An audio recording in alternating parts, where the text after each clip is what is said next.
For listeners, Alex, you may know him from the founder of Between the Highway Press, and he's also been featured in at least three secret restaurant publications, two poems, and then one nonfiction essay piece about Columbo. Is that right? That's right. That's right. Oh my gosh. Yeah, so I'm happy to have you on here. So you were just talking about DA Levy, and I do want to get into that. But first, I thought it'd be helpful just for listeners. Maybe we could talk about between the highway first, and kind of maybe explain what that is to people who haven't heard of you, and then also maybe how it came about. I know it personally, but maybe just for listeners, you could share. Sure. Yeah. I mean, you were really there at the inception of it. It was your book and a friend of mine from Arizona um, that really gave me the energy to start the project. But, I've been wanting to do, a press since, ever since I met Chris at Miami of Ohio. And, it was that year in the beginning of 2021 where I was working at a gas station and going to the University of North Carolina, where I got the idea to do books on receipt paper. And I just got like a receipt machine, or they can also do labels. And I still have the same machine actually. It works pretty remarkably well. It's a little slower than when I got it, but I've had it for almost 5 years now, and it holds up. Um, done, I did three books that first year. One from you, my friend, like I mentioned, a few of my own across the years. But I've also done about, I think I can't, I was going over the numbers because I've been working with bookstores more often. And I think I've done just about 30 individual authors now across the past 5 years. And I don't want to be doing that much publishing, but people send me interesting stuff and I can't help but want to do it. And of course, that entails like doing all the printing because I do all the printing myself, the promotion, working with bookstores, designing, it's not, all that, the aesthetics like are pretty minimal and all that, but it's a lot of work, but I enjoy doing it. And yeah, thanks for having me on. Obviously, I really like what you're doing with Secret Restaurant, and that's why I've shared some work there. A lot of different things that I don't think anyone else would want to publish, but you maybe. No, I'm excited to do it. I think I told you after the Columbo one, I started actually watching it. Uh, that was an interesting project there. I know it was much larger than the excerpt I published. Um, but yeah, what you were saying about kind of getting into publishing, almost like having a resistance to it at first. I kind of feel the same way where like I feel like I got into publishing simply because I wanted to put my own work out, and I was having trouble finding someone else to do it. Yeah. And then once you start doing it and people start to pay attention, then it's like it's almost an obligation or something, Mm-hmm. you know? An obligation. It becomes an obligation, and one that you're condemned to, but you're also grateful for it. And I think what I appreciate about it is that it puts me into communication with a lot of writers that I might not have learned about otherwise. And Mhm. you become close to the people you publish and work with. And that's how a lot of small press networks get started. And I hope to have more like relay between the kind of Great Lakes region, and to do more Cleveland folks. Now that I've moved back to the Cleveland area um, from North Carolina, which I've been here for about a year and a half now, and I've been able to make a lot of connections to the local scene, but mostly with musicians, really. so I've done two books by musicians in Cleveland, but I haven't done any work by any Cleveland poets or fiction writers or prose writers yet. Um, but it's something I hope to do more of. Um, Were you aware of, because D.A. Levy, I don't know if he was born in Cleveland, but he worked in Cleveland. So yes, were you familiar with him before you started the press, or was it something you discovered and started printing after?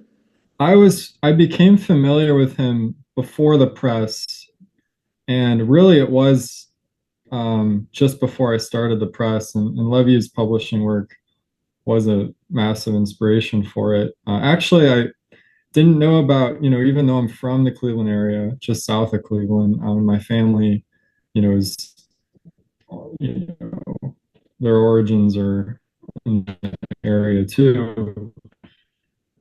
Um, I didn't know about Levy until, shared some of his visual work with us during those fateful summer discussions or Mhm. workshops. So it's through Chris that I learned about Levy um, after I had just moved to North Carolina to start there because that's when I transferred. Yeah. Yeah, that makes sense. I guess I don't remember him sharing that in that class, but I was just reading so much at that time. But yeah, I did want to talk some about well, talking about Chris Cheek made me think of some stuff, but we won't go there yet. So yeah, do you feel like your kind of approach? Because I actually visited. You went to the University of North Carolina. Yes. Yeah. You I did. graduated there. Yeah. Nice. Yeah, I visited there one time. Obviously, it's a lot different, just like kind of geographically than Ohio, North Carolina is in general. So, what was Yeah. that? Did that move from there and then back kind of affect your creative process or your mindset or anything like that? My move there, it's definitely an alien landscape, from Ohio to there.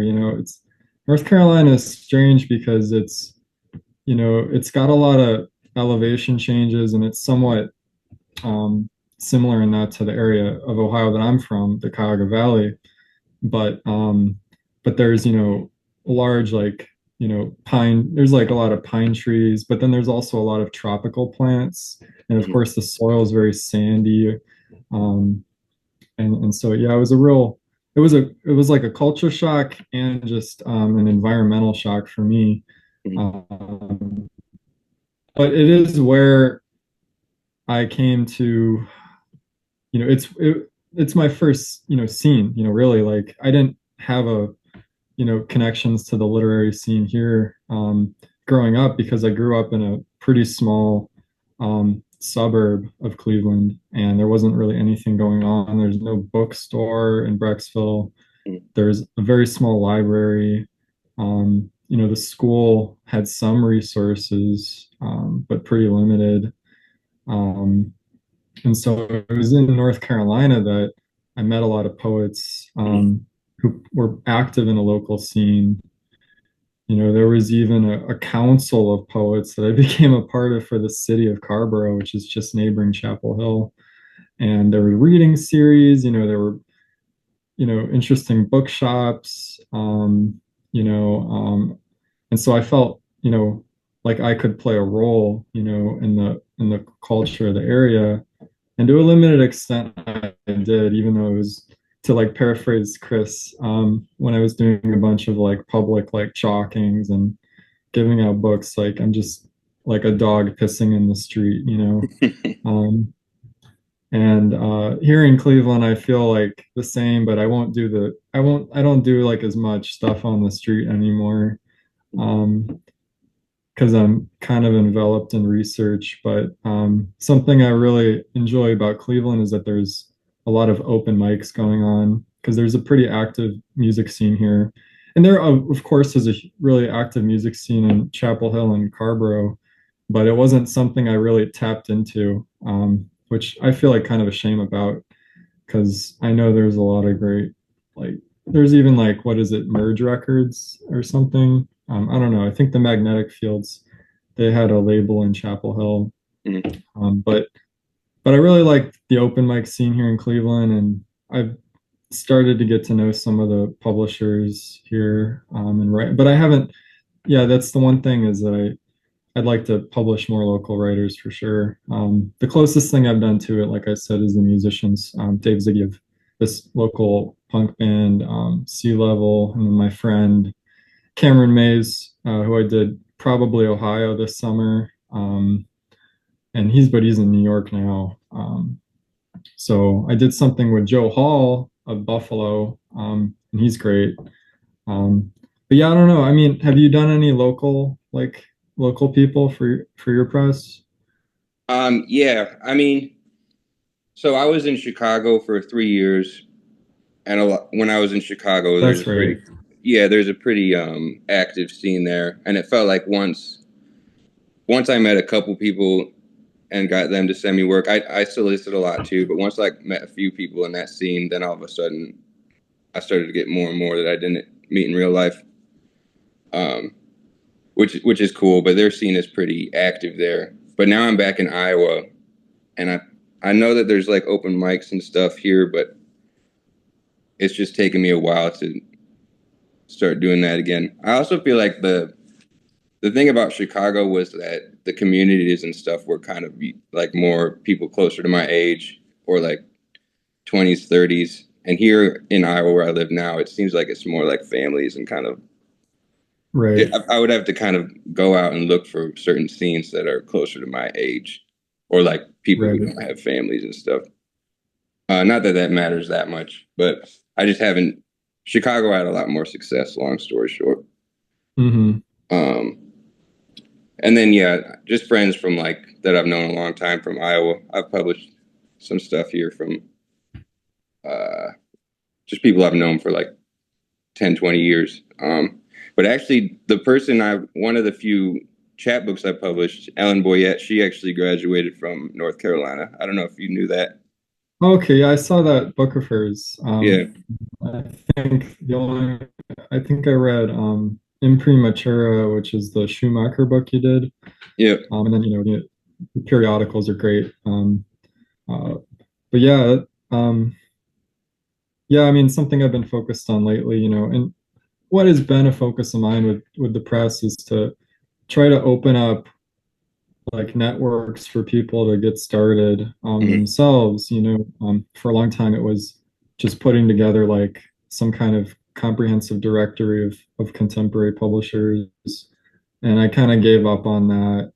I still have like a long document of like additions to make to the directory, but I just mhm, don't have the time or effort for it right now. And then for a while I was putting together like a bookshop and library list for publishers, because I think people are preoccupied with matters of distribution, right? You can get your books made, if you're not doing it with a conglomerate like Ingram or Amazon or Barnes and Noble or maybe even a Staples or something like that.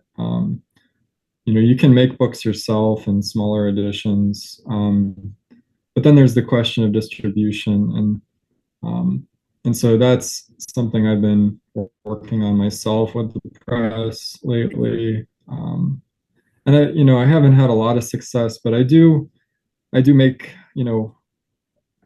back what I put into the press, and I'm able to compensate authors to a small degree, um, and that's all I can hope for to do with, right now, doing editions of, whether it's like 2 to 300. Uh, but yeah, I'm really, I was, interested, I think you mentioned recently that you might not be doing the pizza anymore. Is that right? Yeah, I'll have to.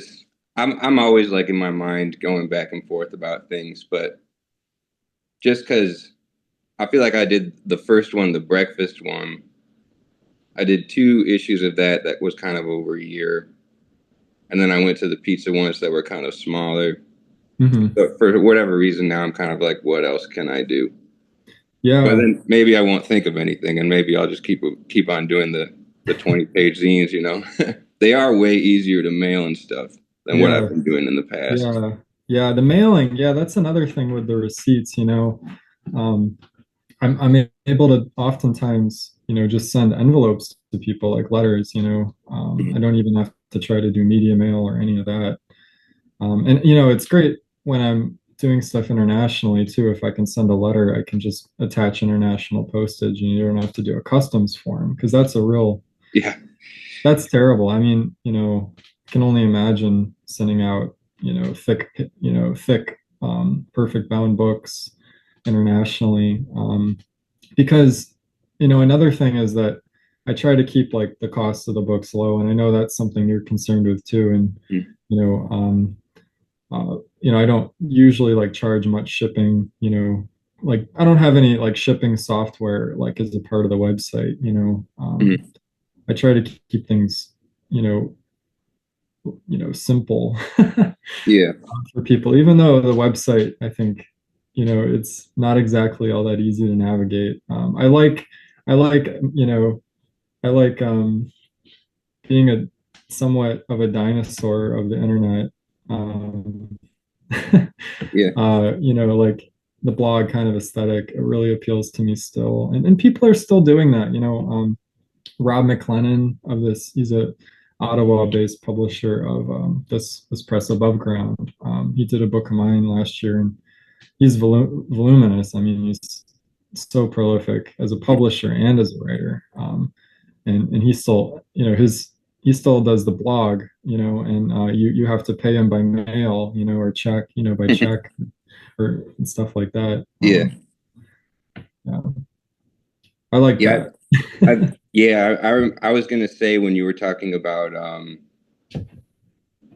you had that sort of list of presses and stuff. I remember that. It is very hard to get a website organized and keep it updated and everything. So I sympathize with that. Um, and I feel like there is kind of a style to it that's uh, personally with my one I just put out, I went the other way where I wanted to have like hardly any writing for some reason. I don't know why, but yeah, you can also go the complete other way where there's like it's almost like old school. Not Right. Yeah, like you're going for the sleek, yeah, chic, you know, look. And yeah, I'm definitely it's just like text vomit, you know. But yeah, both are great. I'm glad to see that Nate Hoyle has a presence on the web once again. And uh and yeah, I mean I still, you know, return to some of those early, you know, secret restaurant press books that you put out, you know, and I think gallery, you know, of is it the excavated heads or yeah, um, you know, I think there's some great material in there, and you know, I hope, you know, I'm excited to see what you'll do with the press, you know, from now on, and you know, I think that these podcasts, in some kind of way, are maybe keeping you at it. yeah, Yeah. yeah. I think so too. I mean, I sort of have like a scattered attention span where I mean, even what we were talking about, where I'm claiming I'm not going to do pizza anymore, it's like that's kind of everything I do. Is like I feel like it's the last time I'm going to do it, and then I keep on doing it, or I find something Right. else. And Right. um, but yeah, I'd be curious to hear. So you said you've been using the same receipt printer your whole time, or do you use more than one? I just have the one, and you know, Yeah, if it breaks, I'll have to get another. But I'll, you know, I don't. This is you know, shout out to brother printers everywhere. yeah, that's what I used to. They're the best. Yeah, I have it's a strange circumstance where I've ended up with a brother typewriter as a gift, a brother receipt printer, a brother a brother, you know, all in one like scanner and like ink or not inkjet, I'm sorry, laser. I have two mhm, brother laser printers, and then also a brother like sewing machine. Nice. So I got all of it. Yeah. They know they have the market cornered for DIY printing, apparently. Yeah. Yeah, Go punk, go brother. yeah. So, what do you got planned for the future then? Just keep on finding artists in Cleveland, or you have anything else planned? Well, I got a few books for later this year already planned, but mainly I'm preoccupied with like essay writing, Hmm. and so I've had like a few, like I had a really long review of Joe Hall's one of his, I was going to say his latest book, but he's done at least two books since then because he writes a few books every year. Hmm. Um, and that was Waste as a Form of Devotion and a Community Mausoleum. I did, let's see here, I've been doing translations of the German poet Rainer Maria Rilke, and I had an essay on his Requiem and Elegies done through Rob's sort of magazine, Periodicities, from Requiems to Elegies. And I've also been, pretty preoccupied with publishing, economies. And lately, I've been doing more writing on like Marxist economics, to put it bluntly. Um, so I'll probably be doing more political writing in the future. Um, but of course, the perennial obligation and preoccupation is this biography of Cleveland publisher and poet D.A. Levy. And I've been doing like local talks. So I put together a couple lectures, and I gave a lecture at a library here and a lecture at a local bookstore. And so hopefully I'll have those talks in publication um, upcoming, later this year, maybe in the fall. And that'll keep me on the grindstone for that project because it'll be a long one. It's a piece of scholarship, and I hope to do it with some universities in the area eventually. Um, and so the books keep me in touch with the world while I, do the monastic research here. Nice. Yeah, I'm glad you brought it back around to the DA Levy group because I did want to talk about that. Um, Sorry, my dogs are walking around. That's why I had to mute it. But are you out of school or are you teaching or anything right now? I don't teach, and I decided not to go back to graduate school. Yeah. So I actually work as an apprentice offset press operator here in Cleveland. Oh, So nice. I operate industrial press equipment, and I've only been at it for about 2 years now. So I'm just learning the trade. And it gives me enough time, um, because it's an early shift job where I can have enough time to do the reading, and the editing work, and work full time at the print shop. Yeah. What do you print then? Is it a periodical? No, oh, the print shop does all sorts of work. We Yeah. do, like industry communications, like we do like car wash stuff. We do like union magazines, library magazines, stuff for universities and schools, political campaign mailers. We really do everything. Yeah, So it's just like a local place that people come to you basically. exactly. Yeah, Yeah. exactly. Nice. So your whole days are filled up with printing. Yes. And well, it's what's funny about that is that, yeah, the day, the period of the year where I'm doing printing for the press, where I'm working at the print shop, and then I come home and I do printing for the press. That's a little bit unendurable, but it's a different form of printing. Um, but what's great about it is that when I'm doing the print work, when I'm doing the, working at the print shop, and I come home, reading and doing, writing and research, is almost feels like a relief in a Yeah. way. So I think it's more preferable for me to, have a physical job involved in publishing and print work rather than teach or do some kind of like academic work during my day job and then have to do the writing and research on my own time in addition to that. Right. Yeah, I mean, obviously I got my master's, but I kind of felt the same way where obviously the next step would be to get a PhD. And I was sort of like, I feel like I could almost just spend 5 years trying to find things to do that are like professional in that area instead of just staying in school or something. Yeah, I was uh, told by, all my mentors not to do it, and Not to do it. I took their advice, and I Yeah. didn't look back at it. Yeah. Do you have any interest in teaching? Obviously, you're doing academic things, so No, not really. Yeah. I've kind of joked around that, when my hair goes gray, I'll consider teaching. But unfortunately, that's already happening. Yeah. So I'll have to come up with a new you know, a new circumstance to put it off. Right.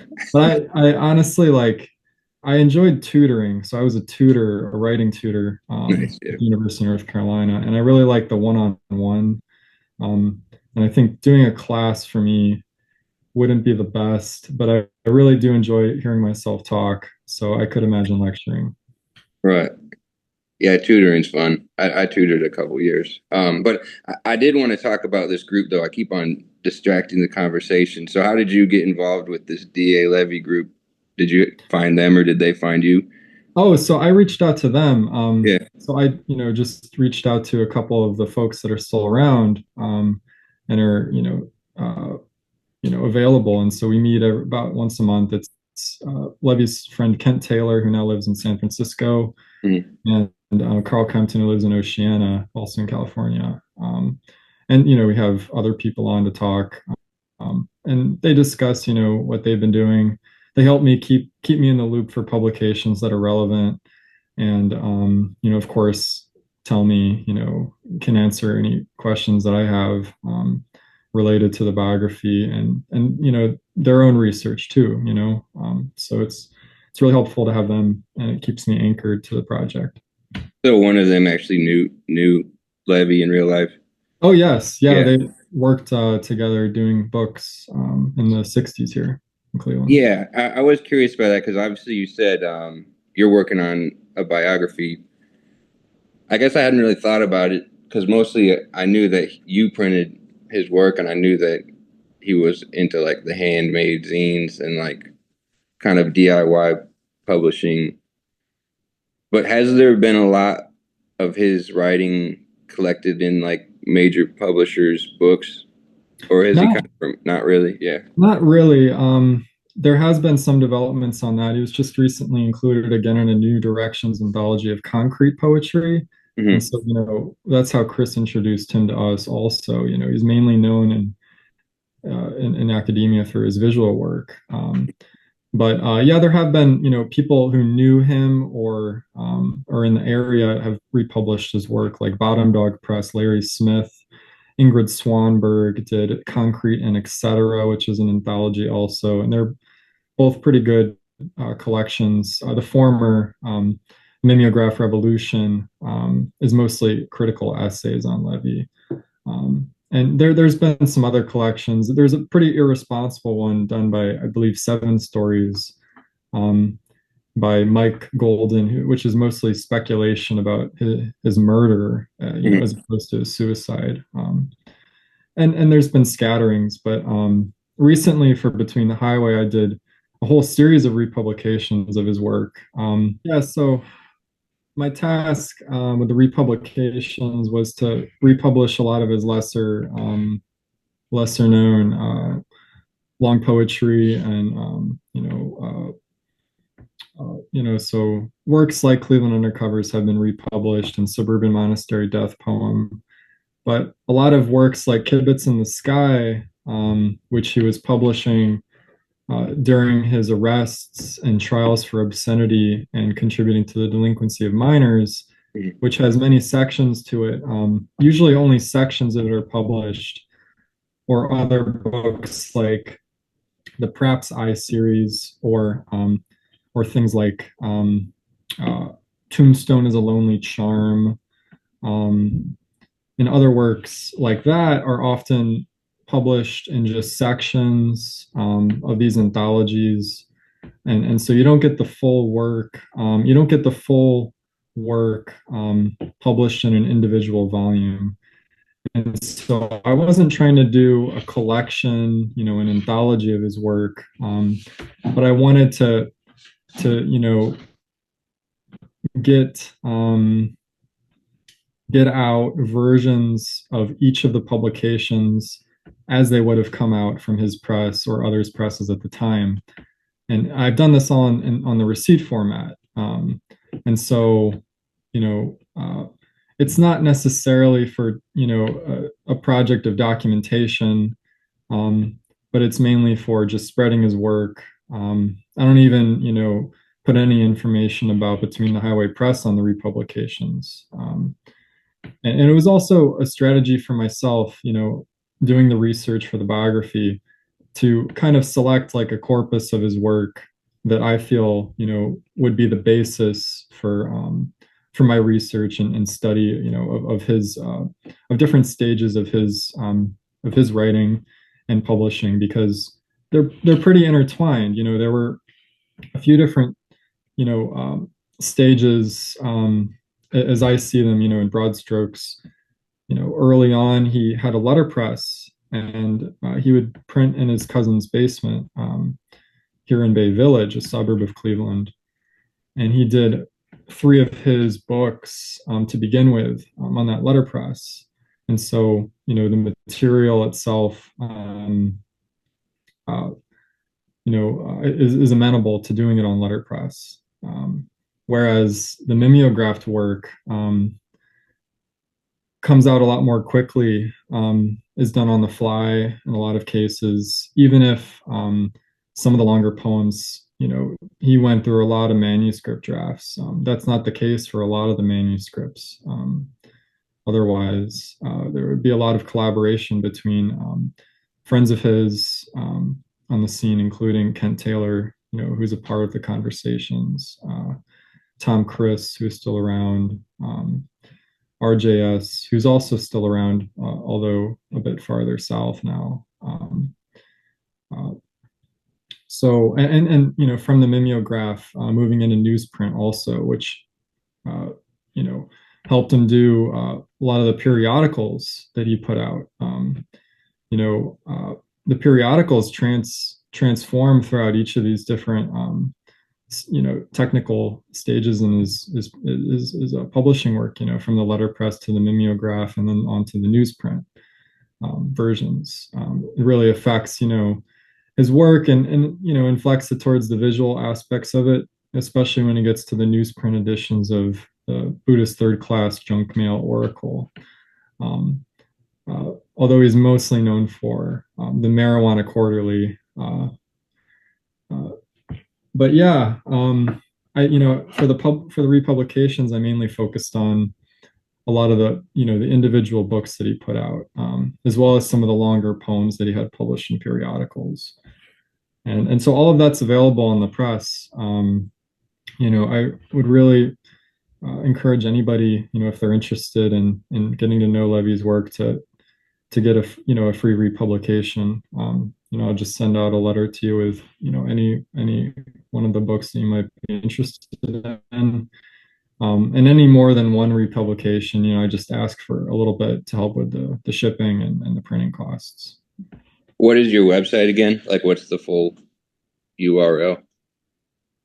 Yeah, so it's just betweenthehighway.org, because Mhm. I like to think that it's like a resource hub in some kind of way. Yeah, nice. Yeah, I feel like I had a lot of things I was thinking about.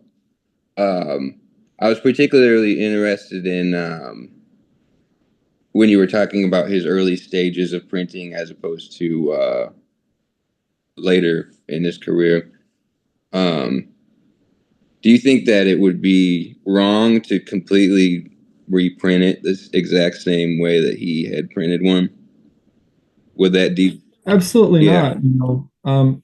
That's how Ingrid Swanberg approached her anthology. A lot of it was what she did was I can't remember if it was just scans of the original mimeographed or letterpress books. I think most of the material was from the mimeograph era. So Cleveland Undercovers, the manifesto, the paraconcrete manifesto is also done there, in a scanned version.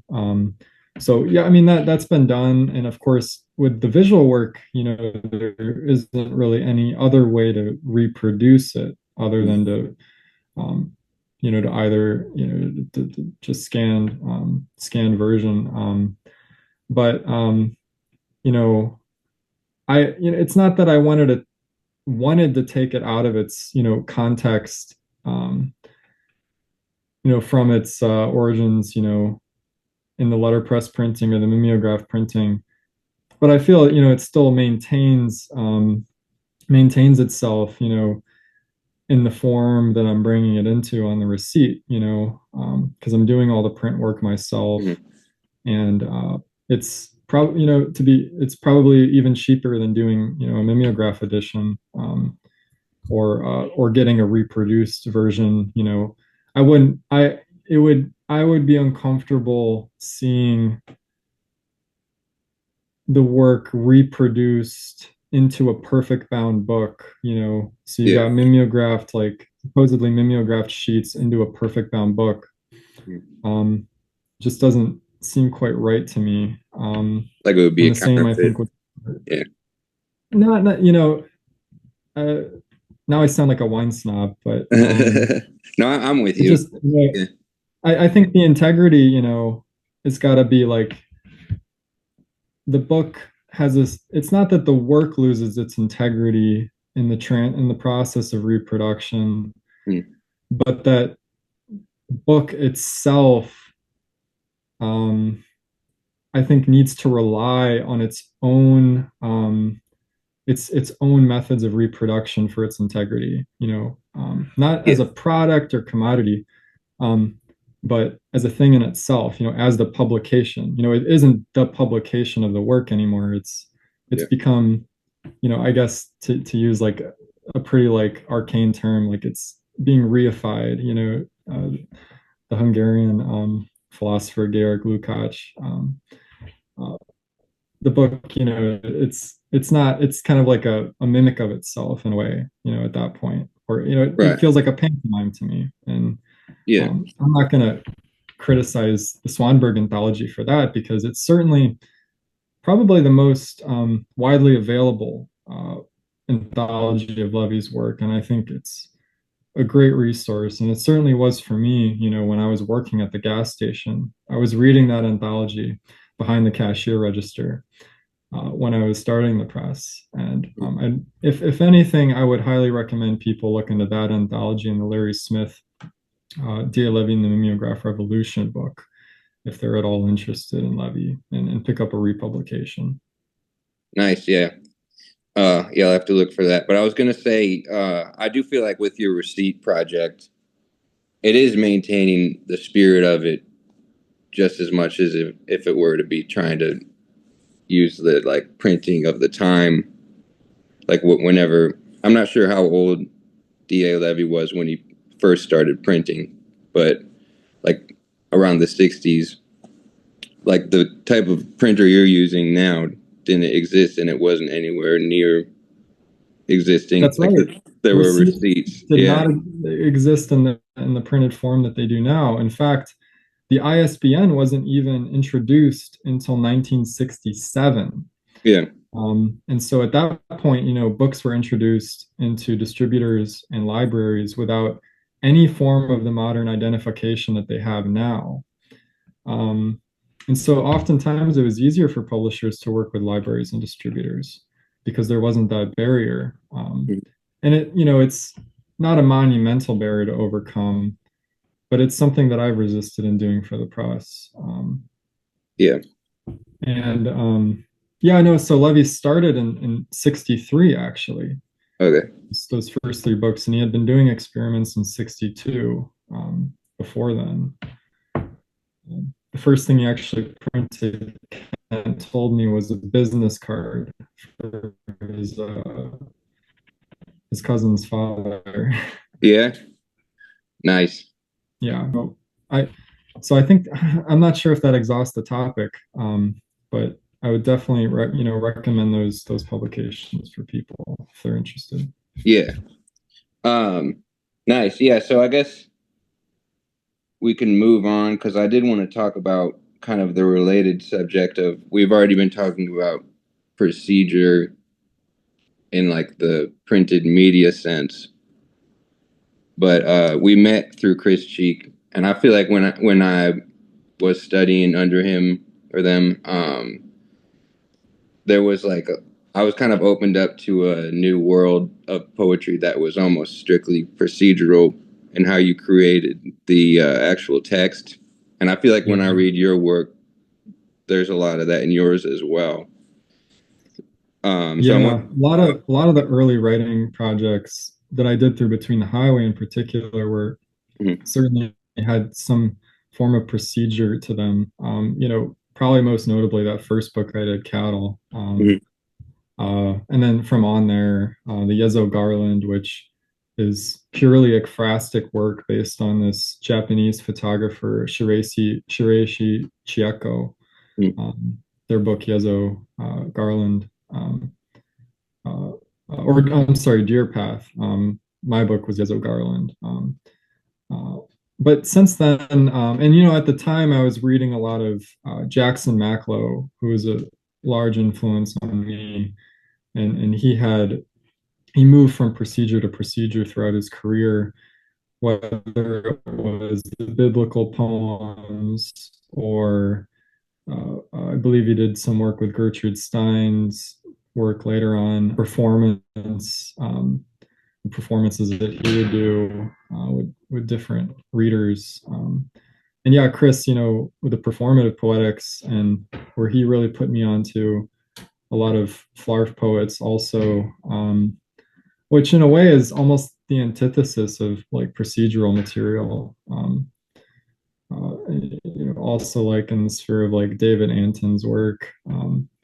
But I, not to say that I moved on from it, but um, even earlier than that, I did a work with like this Google research team, and this was like a program that would eventually, it wouldn't inform the sort of large language models that people are using today, but they had a very early like Google program called BERT that I worked with the team to create like a book of poetry using their chat system. Yeah, like I said, I don't think I really moved on from it because procedure is still a large part of my work, but I think it's more in the background and just kind of helps generate like premises for me to work from. Um, and uh, so like premises in that like a book I did with Ethelzine uh, draws from the work of Paul Celan's later poetry, translated by the late Pierre Jaris. Um, and I use a book of photography to help structure the work. And then for the book that Rob did through his press Above Ground, where I also do some translation work. It's I translate Rainer Maria Rilke's Requiem for eine Freundin, and then I bounce back and forth between the translation and my own poem to a partner of mine. And so the procedure uh, doesn't guide the work, in such a direct way as it used to, as with like cattle, where it was literally just starting with the word cattle and looking through the etymology of it, and writing, using the etymology strictly. But yeah, I know it's something I haven't thought about in a long time. But yeah, Chris has really been the impetus of a lot of the, like reading and writing journeys for me. definitely. I just before I forget, did that Ethel publication come out yet? Yeah, that was last year actually, and Oh, I it did. I did. don't know how I missed that. I never, so I don't really promote my own work Yeah, at all.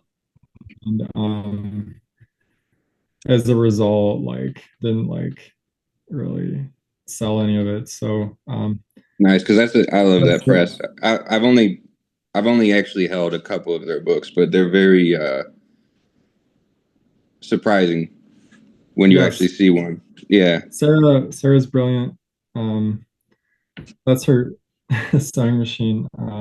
Oh yeah. I, yeah, yeah, so I had that book. That's offhandedly, and then Rob did my fragments of a shattered mirror for a friend recently, and since then I did a sort of digital book with this guy Pat Nolan. He runs the Black Bart Society, Mhm. and that was "What is your dangerous career?" Which responds to a quote by the Ohio poet Kenneth Patch, and about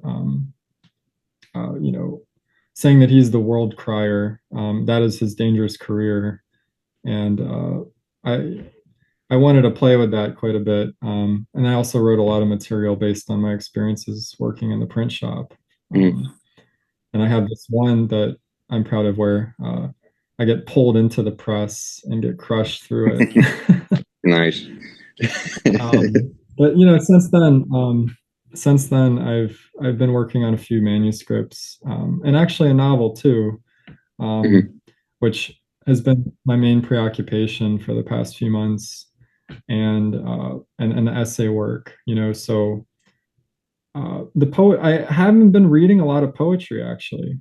Um, I read poetry. I just read a lot of Emily Dickinson Mhm. uh, and Virgil, but I haven't been reading as much contemporary poetry. And I was gonna say as I'd like, but I'm not reading it, so maybe it's not what I'd like to be doing.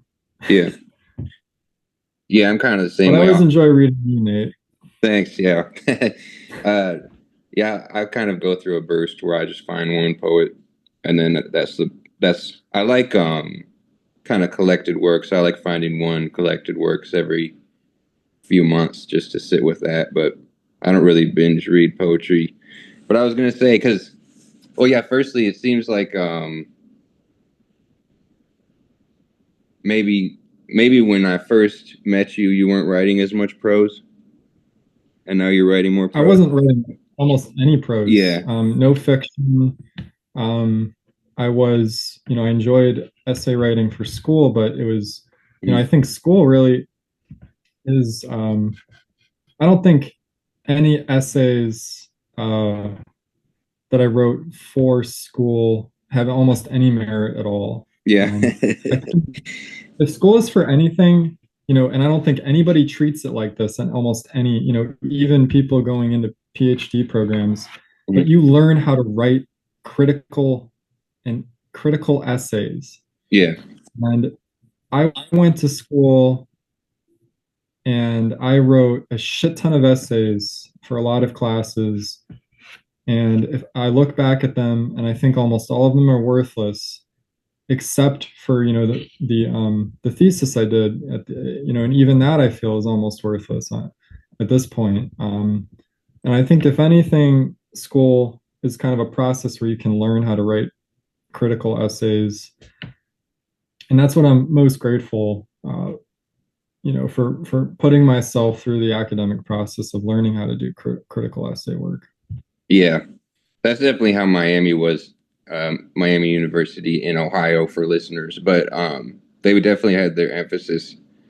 Like it seemed like the creative writing program was constantly in a tug of war because like composition and rhetoric kind of ruled the school there, and that was what was seemed to be the most important as opposed to well, as opposed to poetry, obviously, which is understandable. They're trying to get people conditioned to go get paying jobs and stuff, but Well, there's that. That's true. But in my opinion, you write essays and you live poetry. Yeah. Poetry, it gets written down eventually. Um, but I don't want to just write poetry. Mm. And I think it's not that I think every book of poetry should be accompanied, preceded or post dated, with some kind of critical essay. And certainly every poet doesn't have to write essays.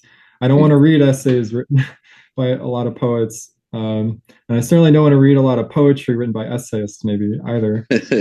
Um, but uh, but for me, the essay work has almost taken like center stage at this point. And the poetry is vital. It's absolutely vital to me. Mhm. Um, but um, I've really entrenched myself in writing research papers in particular. Yeah.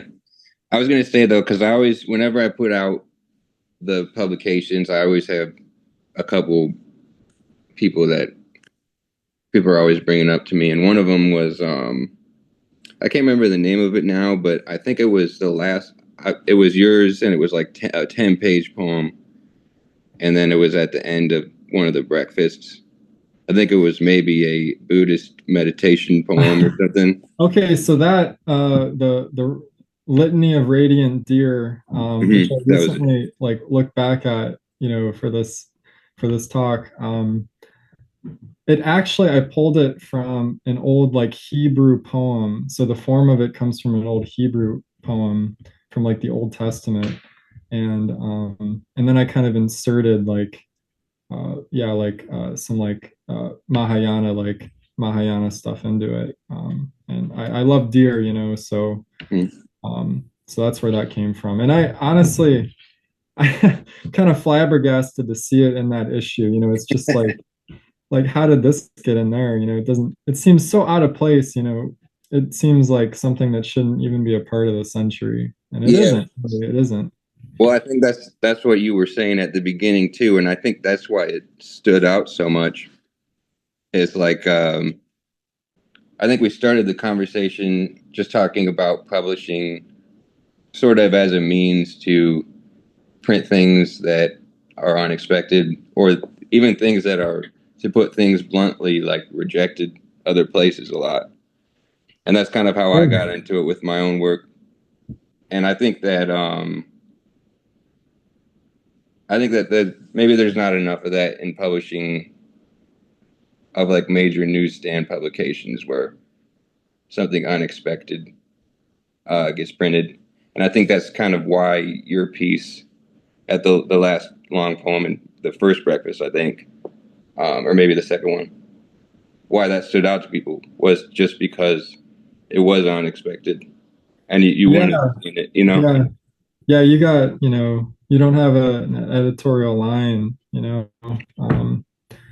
and I'd like to think that I do a lot of, I work with a lot of different writers, and I think I do. I've published people who have been on death row. I've, done work with, the homeless, published, I've done a couple prose pieces, a few visual works at this point, and long poems, cycles of poems, and doing, a couple non-receipt books also. So I'll be doing a comic book with Dave Ziggy of the band Sea Level here in Cleveland, which is forthcoming. Series of comic essays. I think a lot of that early like work of yours, is pretty inflected by comedy, um, which is something I wanted to bring up when I was thinking about talking with you earlier today.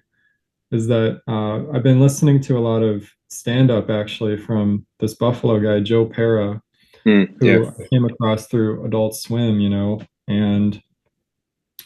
and he had this interview on Stavi's World, this guy Stavi, and he mentioned something about uh, how he almost wishes that he had the audiences he had when he started out doing stand up because he would have to work up the crowd. And now when he goes out there, anything he says is funny because it's just in the manner of his speaking, the Right. tone of his voice. People know him, uh, which isn't, and so I think I appreciate that about the open mics lately because it's mostly filled with musicians. And so when someone gets up there to do poetry or read something, I have to work with the crowd, and usually I don't win. Yeah. Sometimes you get people, you get, you get people that start listening, and a few times I've gotten the room to become completely quiet, and that feels like a real victory for me. And it's something that, I hope to do more, and I think the reason I was hammering on about local writers earlier is because I'd like to do more local, not events necessarily, but I'd like to, participate more and get, collaborate.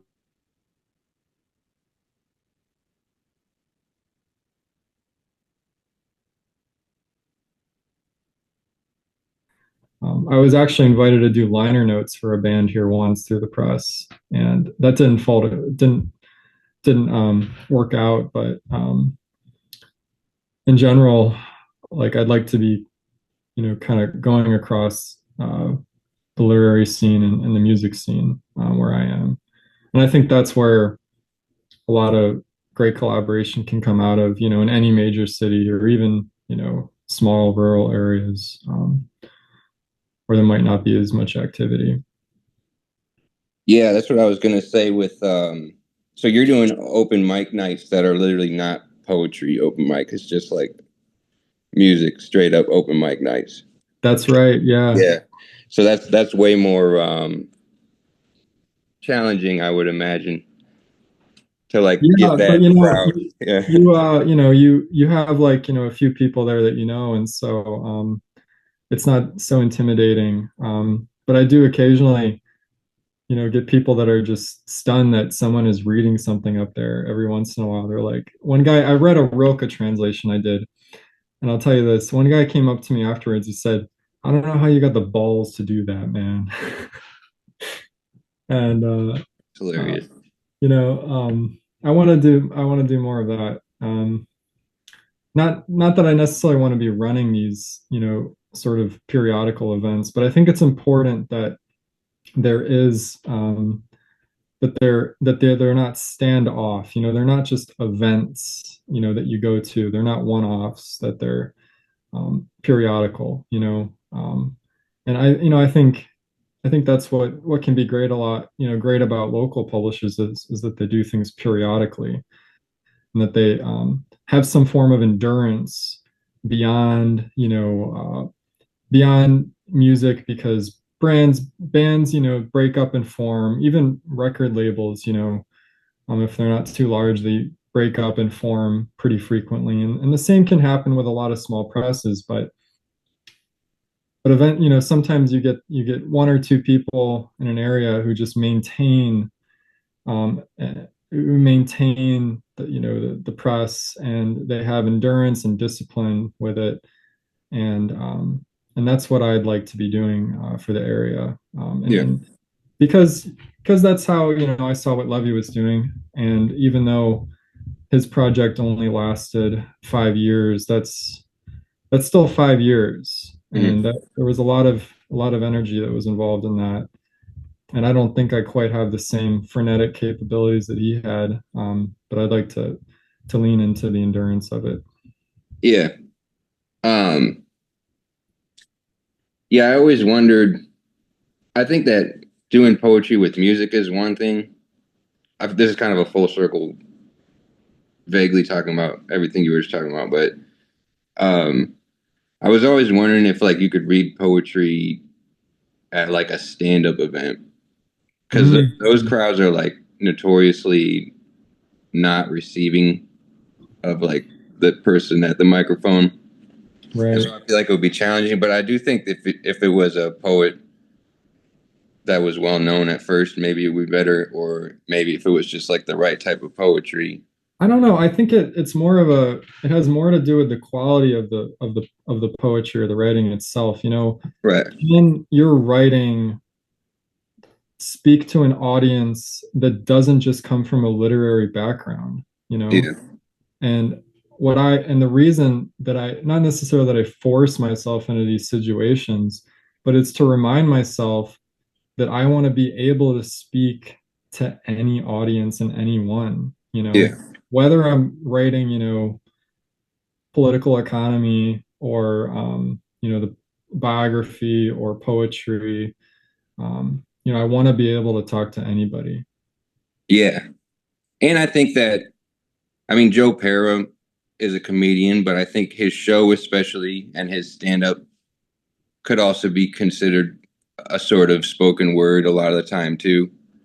Sure. And a Yeah. lot of those comedians who are in that scene, too, like Conor O'Malley, his online videos are like almost Yeah. avant garde. Rap world. Rap Yeah. world. What an amazing short film in a way. Yeah. Same with, same with, I guess Eric Andre was a musician first, That's right. and then Yeah. he quit wanting to haul his bass around, so he just started doing stand up. He found it easier. I don't know if Yeah. that's a real story or not, but that's what No, I no, heard. I believe that's true. Yeah, I believe he gave an interview on that recently. And yeah, of course he's, connected right into Adult Swim too. yeah. So Yeah, there's definitely a correlation between like the performance and stand up. There's another comedian that I'm. It's kind of taken me a little bit more to get into his work. I'm trying to remember his name now.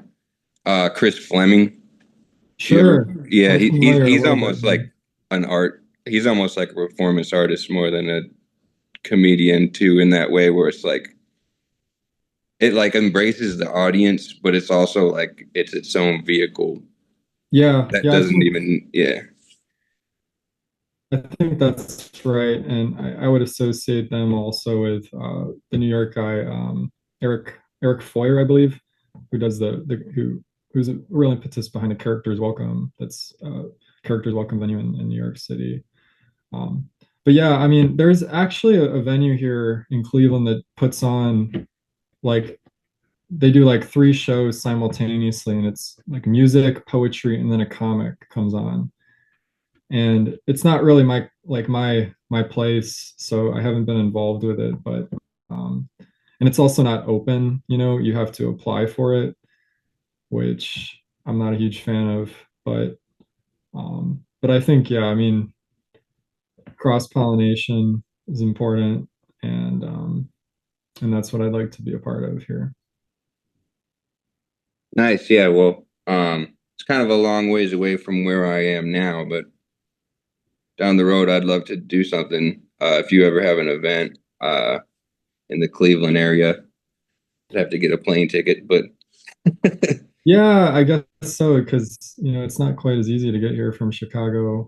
yeah. Even there's like a train that runs, but yeah, I mean, definitely, I want to be doing more things for my authors, Mhm.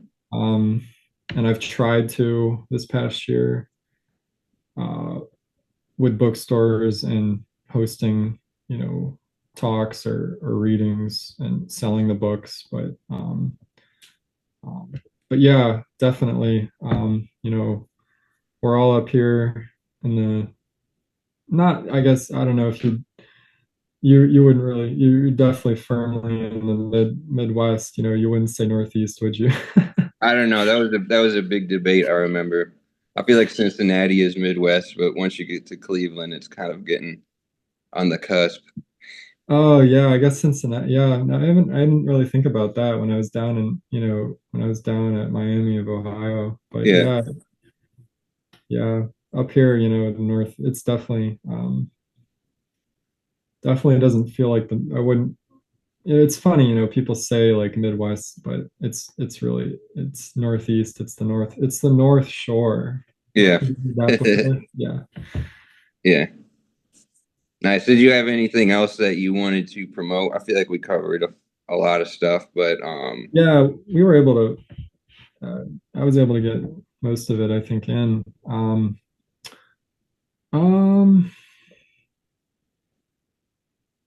let's see. Well, mm,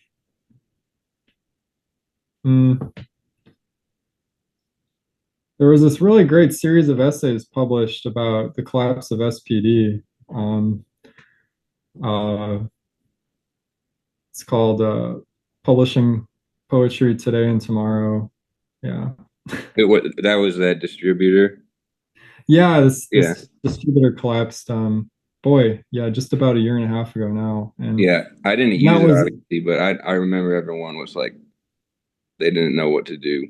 Or, like, right, right. It was yeah. a huge crisis for a lot of small publishers, and I think now there's another equilibrium has been reached between some of the other major distributors and Asterism and Microcosm and others, but I continue just to approach bookstores individually. Not that I have an issue with any of these distributors, but I just like to maintain, control over the distribution of my books. Yeah. Yeah, that makes sense. Less complicated, less things can go wrong. In some ways, it's more complicated, but I Yeah. do have more control over it Right. after all. And so, yeah, I'd recommend people check that out. I've been geared more into the political economy of book making, book printing and publishing, because publishing isn't just maintaining intellectual property over a certain text, but it's also the printing, the reproduction of a book, and the distribution of it. Um, and I think some great points are made there about achieving some kind of unity between production and distribution of books. And I look forward to the future of publishing. I don't think print media is going away. And I think I've heard comparisons being been made between the resurgence of vinyls and CDs and that of in print books. And I'd agree with that, but only to a certain extent. That I think people are more quickly are more interested in getting music media off of the streaming than people are concerned with getting books in print these days. I think in a way like the music is more prized to have it, uh, than to have the book necessarily. Because we do have these great resources called libraries, Yeah, true. which you can also find a lot of movies and books and films at. But I Yeah. think I think I think publishers can look forward to a future where printing capabilities are more accessible, Mhm. and that'll be the work I'll be doing is to make sure that happens. Yeah. Sorry if you have to go, but I was just thinking, because I feel like in the past, before we had computers, and I think this is something you've even talked about with your receipt books, but sort of print and text as being something that's disposable. Mm-hmm. Because like even 30, 40 years ago, magazines were like basically newspapers, like that Yeah, quality, or like your receipt papers aren't they aren't they're designed to be read, but they're not necessarily designed to be like kept forever. right. I am, they do get faded if they're kept in sunlight, but Mhm. some of the packaging I use does help against that because it protects from UV or just water damage or etc. Mhm. Humidity. But yeah, I'd be interested because they are held at some archives at a handful of different universities. So I wonder how they'll hold up during my lifetime. Yeah, I wonder if I'll be contacted by some of the librarians, if anybody looks at them in the libraries, that is, yeah, and notices that they have these books that are cataloged that are completely blank. right. So I think that would be great. I think a book is more worthwhile if you pick it up and read it, and then it dissolves in your hands. Than if then if it sits on your shelf and you never have you're never forced to read it because of its impermanence. Right. And I think there's something about that with with zines too, or even the stuff that I print. Like I don't want the things I print to be something that people feel like they have to take care of. I want it to be something that they take out with them and they read it and then they're like done with it. And I think Absolutely. there's a certain pressure to like having a hardcover book that's like 30, $40 and you're supposed to like take care of it. Right. And I think that's why, I said that poetry is life. And poetry, in fact, is not a part of culture because it is it's attempted to be a part of culture, but it really is kind of the background radiation of any cultural production because it's so ephemeral. And although, it is often like the most maintained form of literature, and that's why we have the classical tradition that we do, and the translation and the reproduction of different translations of ancient texts and otherwise. I'd be interested to see what of contemporary literature will be maintained, like, for example, like Virgil or the Canterbury Tales by Chaucer or Dante, or Milton. Milton survives in the spoken language of our English today, but it's still pretty unfamiliar. Not as unfamiliar as Chaucer, but um, still somewhat unfamiliar. Just as unfamiliar as Salon made German unfamiliar to itself, or Rilke made German unfamiliar to itself, along with French. Yeah, um, poetry is the background of culture, and it should break apart and get crushed and die and then be reborn all the time. Yeah, I like that. I like the idea of well, I guess then you kind of have to ask the question like, where is language going? Like, is it going to become complicated again? Because I feel like now we live in a time where language is pretty much as abbreviated as possible. Well, there's different discourses. I mean, there's a Yeah. 100,000, discourses going on at the same period of time. I was recently reading some Samuel Delany by the recommendation of Joe Hall, and he has this essay about science fiction that ends his book, Trouble on Triton, where he's talking about how literatures are formed from the intermingling of different forms of discourse. For science fiction, it's that of like science and like industry language, becomes like inflected into literature, and in that case, fiction, and and you get fiction that becomes like the possibility of a new world. Um, and I think you could apply the same for poetry, and this point has been made before, that poetry is the meeting place of all like discourses, and I think that's true, and that's why you get such a variety in poetry as opposed to genre writing. Poetry, is the, like this huge tangle, where all the genre writers get confused. Yeah. Well, when a novel is poetic, that means it's good, right? Yes, I couldn't agree more. Not poetry, but poetic, Yeah. and if anything, I hope any essay work I do is poetic. And if anything is poetic, it's good. You're right, Nate. At least I hope so. All right. Well, I don't want to keep you any longer. Best of luck with your uh, Levy book, and I'd like to hear more about it, obviously. And we will be in touch about publishing endeavors in the future. I'll let Very you know cool. if I don't do pizza, I will do something else, and you will hear about it. I'm sure you'll be doing something else for sure. Yeah. All right. Good to talk to you. All right, man. Take care.